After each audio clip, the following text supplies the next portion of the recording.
Hello everyone, welcome back to my channel, Do It With Us. In today's video, I'll show you how to recover Google Photos locked folder. So if you've lost some important pictures or just want them back, stick around till the end.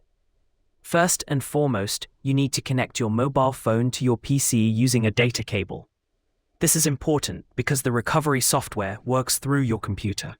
Next, open up your browser and search for Tenorshare Oots Data. This is one of the most reliable data recovery tools out there. When you click on the first suggestion, it will redirect you to their official website. From there, you can simply download it for free.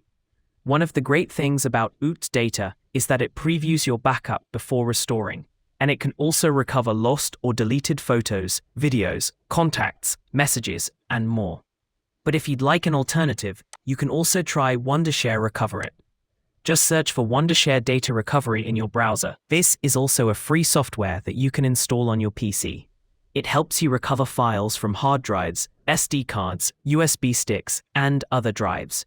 So definitely check out both tools and see which one works best for you. And don't forget to like, comment, and subscribe.